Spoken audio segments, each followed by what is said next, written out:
kesurupan raja ular. Raja ular siluman dipelototin, tunjuk-tunjuk. Ngapain lu datang sini? Ngomong silumannya ini bahwa encing gue ini mau dijadiin tumbal. Raja saya, raja dari segala jin, dari segala iblis. Siapa? Dajjal. Dia ngomong. Assalamualaikum warahmatullahi wabarakatuh. Waalaikumsalam. Kembali lagi bersama Rega Adventure dalam sesi ceram. cerita seram. Arum ceram. Oke kawan-kawan, jadi malam ini kita mau cerita tentang kejadian yang dialamin sama Encing. saudaranya Indra. Encing ya? Encing. Iya encing. Jadi belum lama ini, beberapa bulan ke belakang, ada kejadian aneh yang dialami saudaranya Indra. Kejadian apa? Mari kita telusuri lebih dalam. Langsung aja. Jadi gue punya encing. Encing gue tuh yang cowok punya istri, udah punya anak. Sakit udah 2-3 hari di rumah. Karena nggak kunjung sembuh, dibawa ke rumah sakit di daerah Tangsel. Dirawat lah 1-2 hari dirawat, dibawa pulang lagi ke rumah.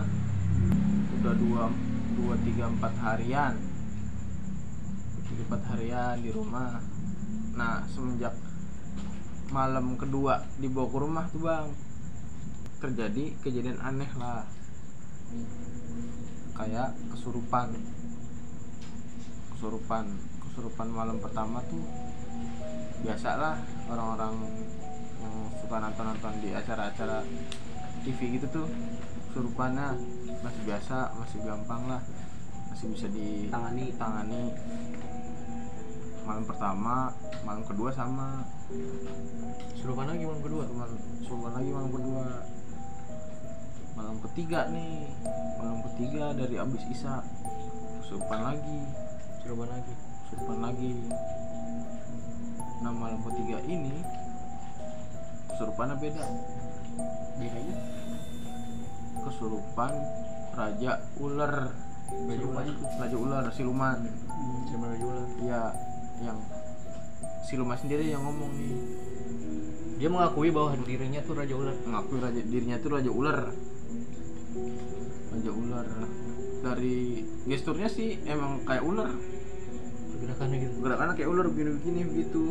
Pas banget kesurupan itu langsung mulai kayak gitu. Enggak kayak gitu sih, cuman waktu diajak komunikasi dia gitu ya. Begitu. gitu ya kan. Masalah raja ular yang nanganin itu sama kayak malam pertama dan malam kedua. Dia juga yang nanganin, orang yang sama. Dibacain ayat-ayat Al-Quran, ayat-ayat suci. Nggak mempan nih ternyata raja ularnya, nggak mempan.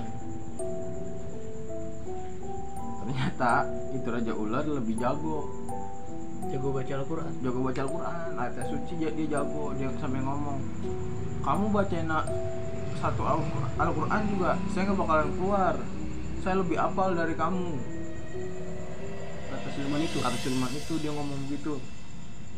Nah bingung dong gimana, udah pusing lah dari abis Isya sampai jam 8:30-an. Kan lumayan lama kan. Kasihan juga sama yang dimasukin ini, capek. Nah adik yang kerasukan ini ngubungin orang pinter lah, ada daerah Ciputat. Masih kenalan Orang Ciputat, Ustadz sama Ustazah. Jadi Ustadz sama Ustazah ini adik kakak. Ditelepon, dijemput, datang ke sini. Nah Ustadz dan Ustazah itu baru datang aja, itu silumannya udah tahu, udah ketakutan. Kelabakan ya? Iya, pokoknya kayak orang ketakutan. Dia belum ketemu tuh. Belum ketemu. Itu kan jadi itu rumahnya samping rumah gua. Gangnya ke sini kan panjang. Nah, itu baru turun dari motor, belum masuk ke rumah. Itu silumannya udah begitu. Ngapain dia datang ke sini? Ngapain disuruh ke sini? Begitu. Dia ketakutan. Deketin. Ustazah sama ustadznya datang kan, assalamualaikum, masuk ke dalam, diprototin tunjuk, ngapain lu datang sini, gitu kata si ularnya. Ditanganin kan, kencing gua tuh, tanganin, dibacain surat lah, dibacainnya kan dalam hati, dibacain di mediasi ya katanya, di mediasi diajak ngobrol kenapa dan sampai ngomong rumahnya ini bahwa encing gue ini mau dijadiin tumbal, entah buat apa, pokoknya ini dia udah saya target apa, pokoknya udah ditandain lah. Udah ditandain, udah saya tandain buat tumbal saya nanti begitu. Dan kaget dong, gimana nih, diajak mediasi, ngobrol-ngobrol, tetap kekeh bahwa dia buat tumbal. Itu diajak ngobrol, nggak mau keluar juga kayaknya. Ya itu sampai dipegangin sama tuh ustadz, belakangnya dipencet-pencet, tangannya diginiin, ngamuk, siluman ngamuk, gitu yang gue bilangin tadi, sampai Begaya ular dah ya? iya begaya ular, liak-liuk gitu, melototnya tuh dari pertama sampai akhir tuh serem banget melotot.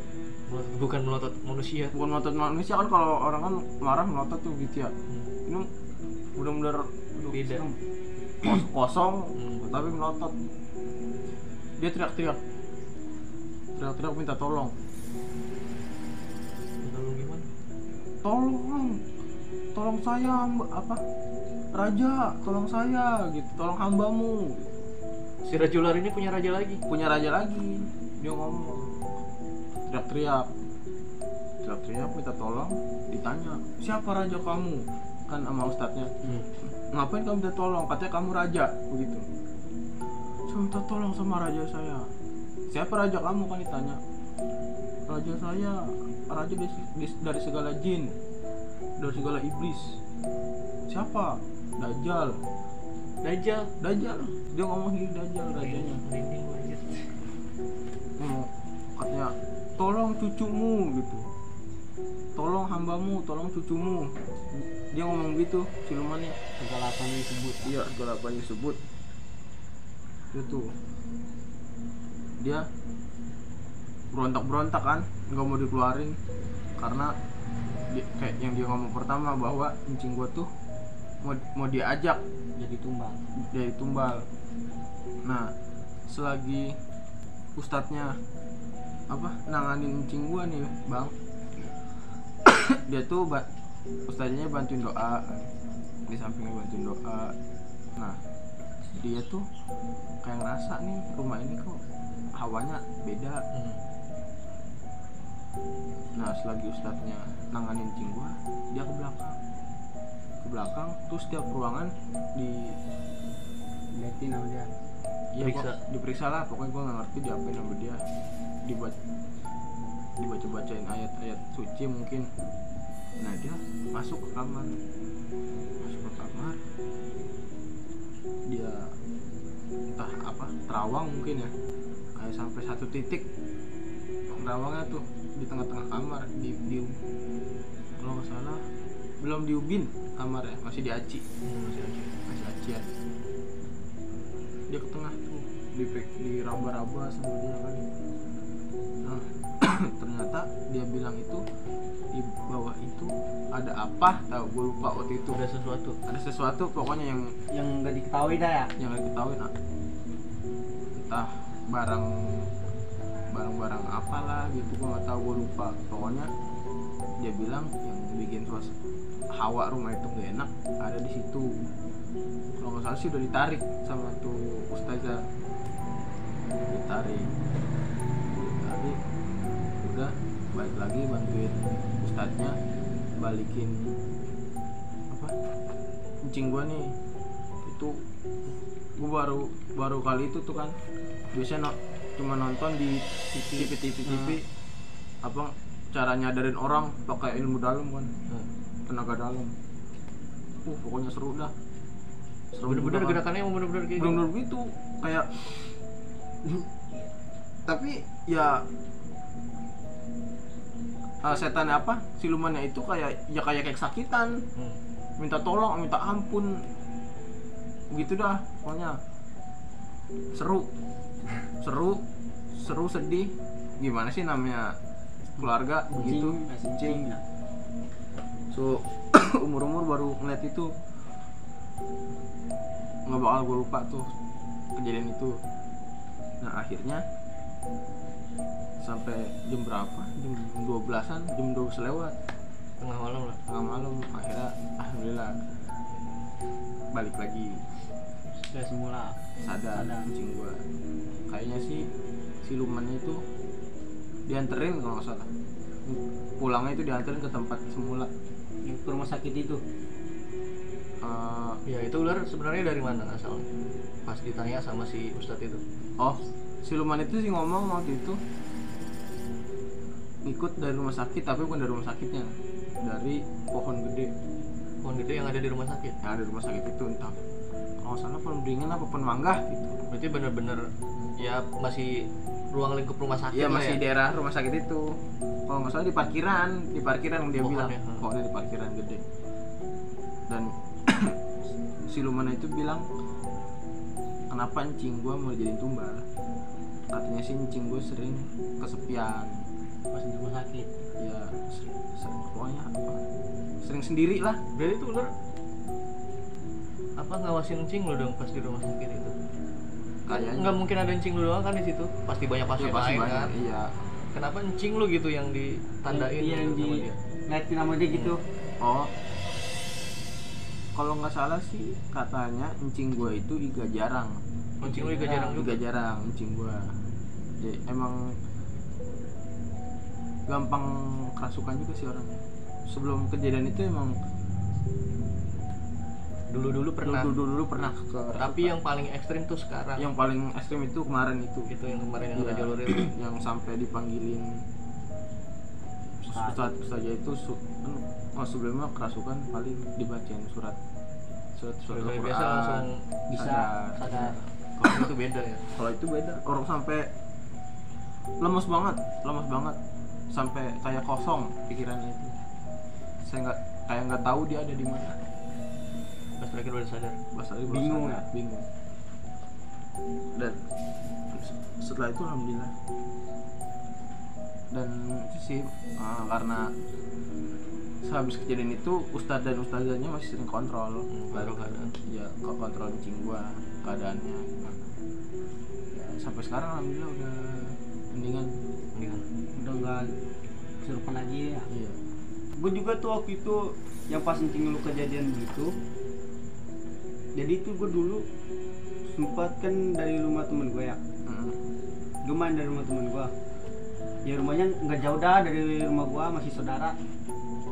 Nah gue balik dari rumah saudara gue itu sekitaran jam 3 sama jam 4-an dah, gue lupa tuh jam berapa. Gue balik.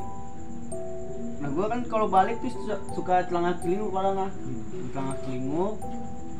Udah tuh langsung gue arah ke rumah gue. Pas banget gue nyampe depan rumah gue tau. Itu dari kebun ada yang lewat merah. Dari kebun. lewat? Iya dari kebun lewat merah menuju ke arah rumah ganggu. Gue tapi kayak nggak jelas banget yang ngeliatnya. Pokoknya merah semua, bajunya merah. Dari atas sampai bawah merah. Iya semuanya merah. Dari kebun ke arah rumah lu. Itu nyebrang jalan. Nyebrang. Ini kalau misalnya ya kayak kalau misalnya orang ya jalan ya kelihatan lah kakinya ya. Ini memang bener-bener terbang.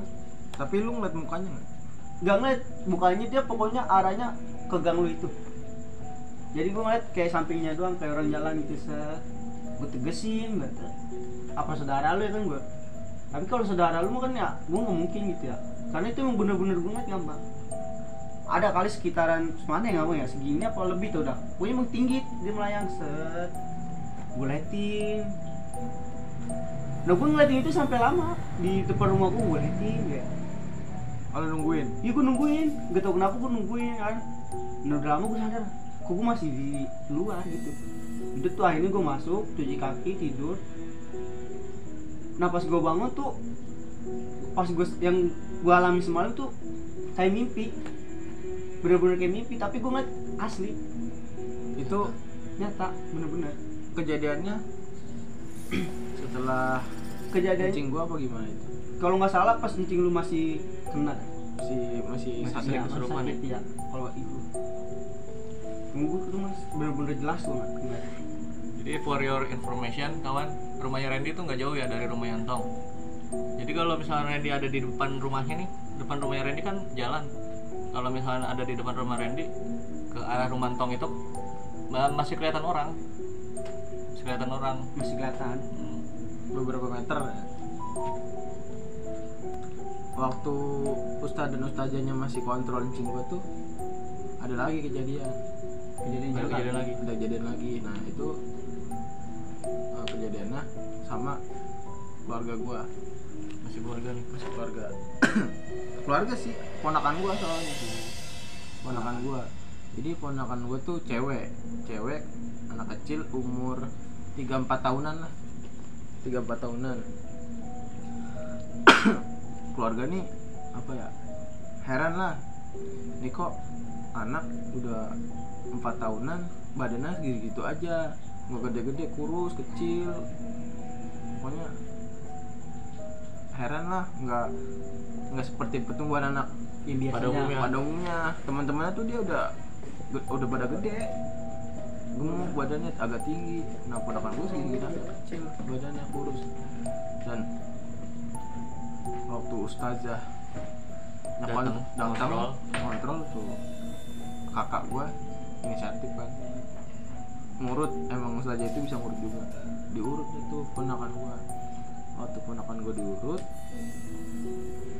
kalau nggak salah udah selesai ngurutnya, ustazahnya kerasukan arwah bayi aborsi.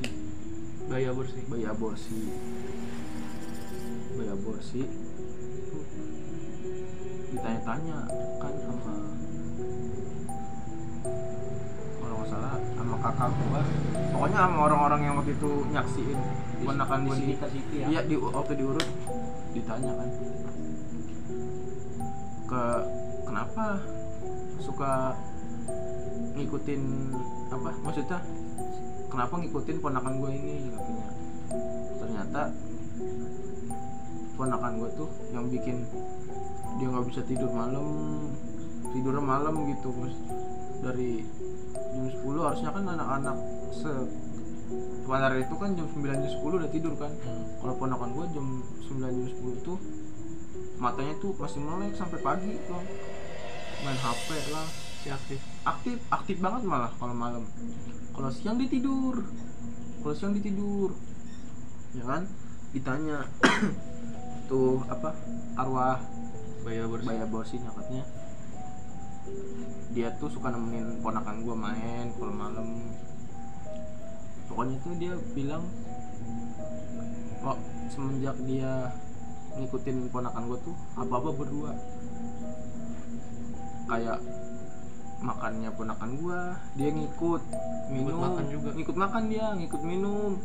Pokoknya kegiatan Yang dia lakuin berdua ya berdua tuh selalu. Makanya percaya sih, jadi ponakan gue tuh nggak bisa gemuk. Pertumbuhannya karena dibagi dua. Iya, ada yang makan. Iya, jadi sari-sari patinya itu dimakan sama si bayi. Jadi tuh aborsi arwah. ponakan gue tuh kayak makan ampasnya doang, nggak ada nutrisinya. Iya, gitu. masuk gizi lah. Iya. Dan waktu itu nggak sempat ditanya sih dia Dari mana? nebel dari mana. Itu sih katanya penyebabnya kenapa ponakan gua kalau malam nggak bisa tidur, seger terus kalau makannya banyak, makannya banyak, padahal Nggak cuman gede-gede. nggak gede-gede, bingung kan kenapa. Ternyata itu dia hidupnya berdua ada yang nemenin. Berarti kalau misalnya dia malam kalau malam dia tidurnya lama terus diajak main terus dong berarti sama dia. Iya emang katanya kalau ponakan gue mau tidur tuh kayak diganggu, pokoknya main sama aku gitu. Kalau seakan-akan dia dipanggil Iya, kan nemenin main dah iya gitu. kan ponakan gue belum bisa ngomong kan, Belum lancar banget. cuman dia jalan lebih dulu. Artinya kan kalau emang bocah kecil tuh antara ngomong duluan sama jalan duluan kan. Dia baru bisa jalan duluan, jadi ngomongnya belum terlalu bisa, jadi nggak ngomong kalau ada yang nemenin gitu. Jadi keluarga tahu semenjak habis diurut ustazah itu baru ketahuan. Terus dibawa tapi Ya arwah bayinya itu dibawa sama ustazahnya. Diajak. Nggak tahu dibawa apa ditaruh di mana gitu. Emang kata ustazah itu sih emang banyak sih kejadian kayak gitu, bayi aborsi. bayi aborsi ngikut sama anak-anak kecil. Oh banyak kejadiannya. Karena kan dia kan jadi tuh bayi aborsi itu bang kayak nggak ada yang nampung gitu kan. Iya kan, jadi kan kalau bayi aborsi itu ternyata emang dari 3 bulan atau 5 bulan itu kan emang udah ada nyawanya. Digugurin kan berarti kan dia meninggal, jadi tuh belum waktunya meninggal udah meninggal, jadi kan arwahnya masih kemana-mana lah. Nah arwah bayi itu nyari anak-anak kecil buat Tempat dia numpang hidup. Soalnya kan kalau bayi itu, kalau makhluk halus itu nggak bisa dewasa ya. Iya nggak bisa dewasa, jadi dia segitu terus. Iya, jadi bayi aborsi itu ukurannya dewasanya sampai 4-5 tahun gitu. Udah nggak bisa jadi lebih gede lagi dari itu. nggak bisa. Nah, setelah itu toh si incing lo itu masih dipantau nggak sama ustazah itu? Masih dipantau. Jadi kalau ini bilang jangan suruh sendirian gitu, temenin terus, support. Jadi gitu doang. Tapi menurut lu emang di zaman modern kayak gini masih ada tumbal? Kalau gue sih karena ngeliat kejadian itu sendiri ya, jadi gue 50-50 sih. Percaya nggak percaya. Kalau Sama lu sih, gimana? gua juga. Tumbal. Di antara percaya sama nggak percaya. Soalnya kan sekarang zamannya udah begini. Iya, zaman modern. Udah modern, udah kayak zaman dulu. Ya kalau dulu sih emang banyak Masih orang tua dulu cerita banyak kayak gitu kan. Banyak perang-perang gaib kan. Lagi kalau tumbal juga kan adanya dari kayak apa tuh? Pesugihan. Nah iya pesugihan. Tumbal itu kan adanya karena pesugihan kan. Ya gue bingung ya itu. Kalau tumbal begitu. Cari kekayaan, terus ada tumbalnya iya. gitu. Ada timbal balik. Ada Lu timbal dapat balik. lu dapat kaya, gue dapat apa? Tumbal. Gitu. Ada yang dikorbankan kan lah. Harus ada yang dikorbanin.